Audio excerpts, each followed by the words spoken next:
located in East Haddam, Connecticut. Today, your trip to Gillette Castle State Park should include 3 venues: the Visitor Center, with its informative displays, restored engine, and gift shop; a tour of Gillette's home, the now famous castle;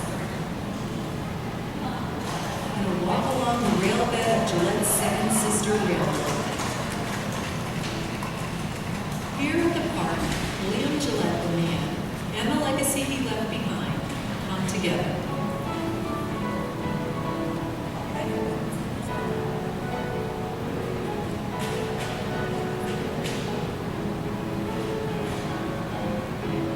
William Gillette was born in 1853 in the Nook Farm area of Hartford, Connecticut. His father, Francis, was a Yale graduate and U.S. Senator. Francis married Elizabeth Hooker, a descendant of Hartford's founders, in 1834. William was the youngest of 6 children. Being much younger than his siblings, he was often treated as an only child. In his early years, William roamed the railroad stations and shops near his Hartford home. His love for the railroads dates from these years. Decades later, he wrote to a friend, "This is the kind of boy that built in my school days when I infested the Hartford shops and roundabouts." While a student, Gillette tinkered in his workshop, invented gadgets, and designed small devices. At age 13, he built a puppet stage in his father's carriage house and put on shows for the neighbors. William's parents wanted him to follow a more dignified line of work, possibly law or politics, something more suited to his family class and background. But William had his own thoughts. While in high school, he wrote a successful one-act farce and appeared in amateur productions. By graduation, he had found his calling, the theater. In 1873, at age 20, Gillette ventured onto the stage. Funded by his father, he took an apprenticeship in New Orleans and then returned to Hartford.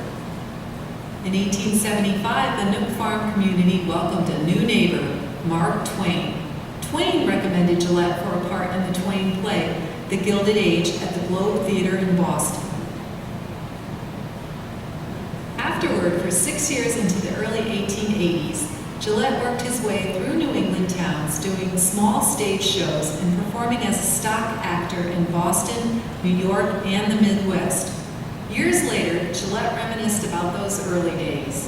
When I was young, I traveled around the small towns in New England, giving imitations of actors and celebrated people, and among them was an imitation of Mark Twain.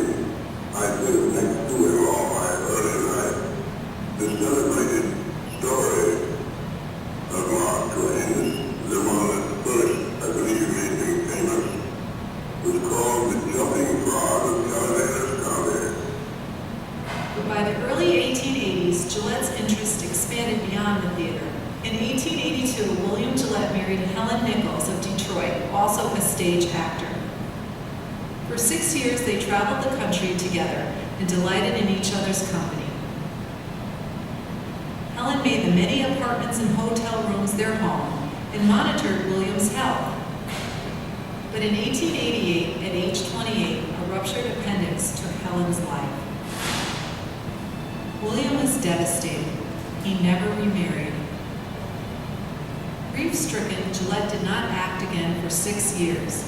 He slipped into depression and tried to find solace in Nantucket, Florida, and Georgia. He settled in a cabin he named Thousand Pines in the hills near Tryon, North Carolina. Compounding his troubles, in the spring of 1890, Gillette contracted tuberculosis. A friend, whom he called Aunt Polly, nursed him back to health. Gillette resumed acting in 1894. He realized that the combination of writing, acting, producing, and directing would make him a successful man. He knew that the best way to fill theaters was by providing entertaining plots based on love, honor, integrity, and nobility. He also developed special effects in sound, lighting, and stage settings that thoroughly engaged patrons. At the height of his fame, William Gillette was a premier matinee idol. He was a slender 6 feet 3 inches tall with piercing blue eyes and a quiet, dignified manner. He would mesmerize an audience by standing motionless. He You could steal a scene with a glance, a shrug, a finger twitch, or a slight inflection in his voice. In 1894, Gillette released his play, Too Much Johnson, which proved to be extremely popular. A year later, he produced his most popular play, Secret Service, a Civil War drama which attracted large audiences internationally.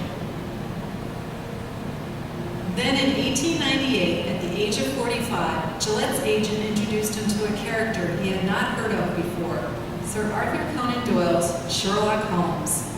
Gillette read all of Doyle's stories and wrote the first adaptation of Sherlock Holmes for the stage. Gillette gave Holmes the deerstalker hat, bent briar pipe, magnifying glass, violin, and syringe. Doyle created the greatest detective in literature. Gillette turned him into a character that has withstood the test of time. Starting in 1899 and for the next 33 years, William Gillette crisscrossed the country and the Atlantic playing the role of Sherlock Holmes 1,300 times. He regularly posed as Sherlock Holmes for posters and magazine covers and became the living personification of Doyle's imaginary detective. Holmes became so real, many thought that the character actually existed.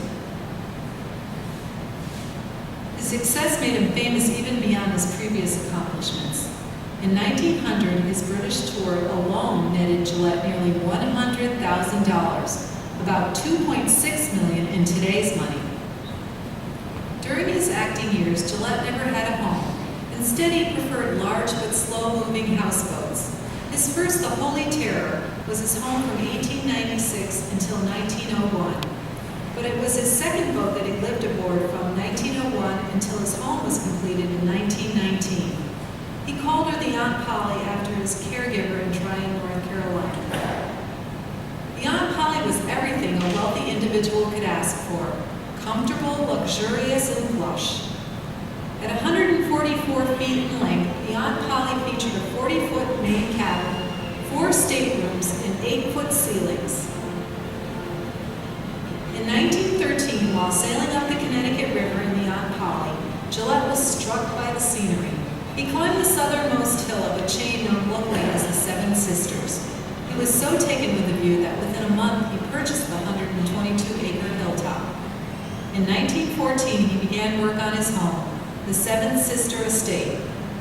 In 1919, after 5 years of construction, his home was complete at a cost of $1 million, about $13 million today. Gillette added 2 towers, an apartment, and staff quarters to the house in 1923. He built his castle from local fieldstone with walls 5 feet thick at the base, tapering up to 2 feet at the top. The 14,000 square foot home has 24 rooms, the living room being the most elaborate of these, with a 19-foot high paneled ceiling, French doors, and a massive fireplace. Gillette used wood, glass, woven grass, and stone to create his small boy's dream of paradise. A stone dragon gargoyle, Tiffany lights, and a stage-like main room were among his various designs.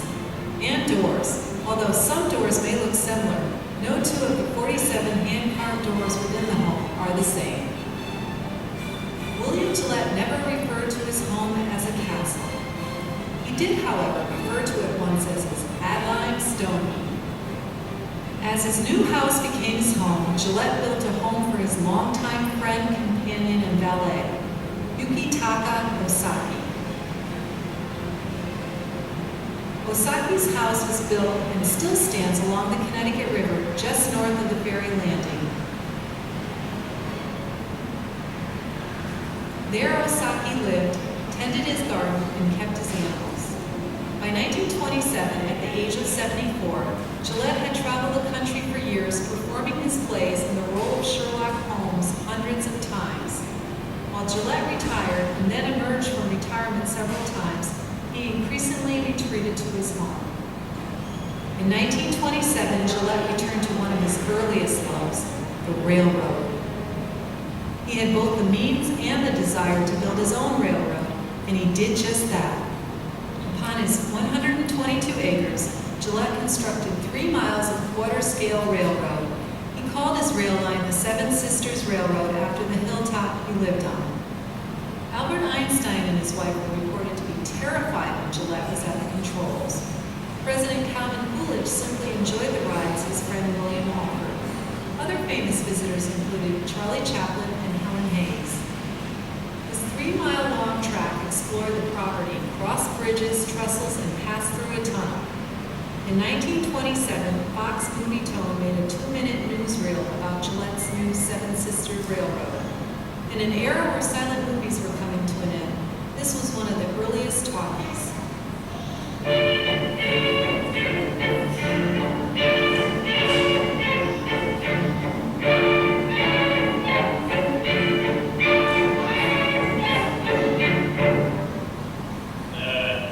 Ever since I was an infant, for all I know before, I've had the idea that I'd like to drive a locomotive. People didn't tell me that I was born with a silver spoon in my mouth, but I've often heard that I was born with a steam engine in my mouth. And at last, I got one. I had to build one just to drive it. It's a long while since I've but now I've got my wish back. And I'd like to see if somebody would like to take a ride. Or maybe. We'll have a little ride around the place. What do you say? All right, we'll do it. Good thing, yes. All right. Goodbye.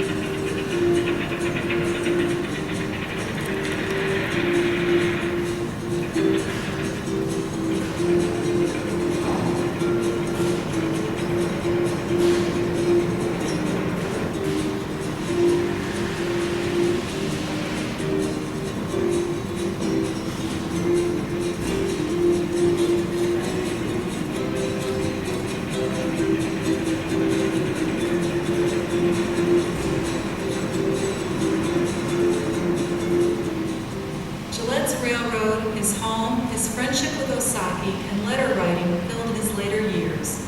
By degrees, age limited his activities. His final appearance as Sherlock Holmes took place in 1932 and his final stage performance in 1936. With deteriorating health, Gillette entered the beginning months of 1937, but he was fading.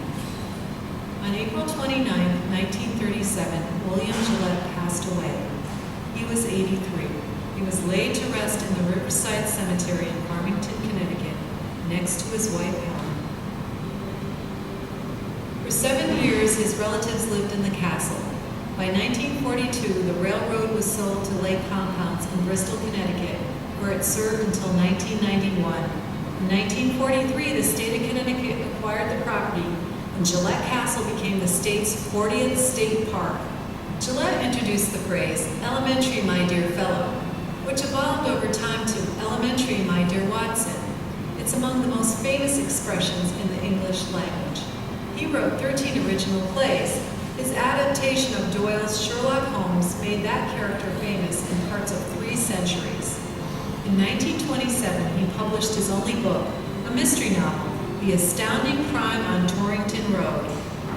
And his early tinkerings continued into his adulthood as he received 4 U.S. patents, most notably for onstage effects. As with international stars of any era, today Gillette is all but forgotten. Nonetheless, he remains well anchored in Connecticut history as the man who built and lived in the state's most prominent castle. Yes, well, I'm sorry, I will be going. Thank you for visiting Gillette Castle State Park. The Department of Energy and Environmental Protection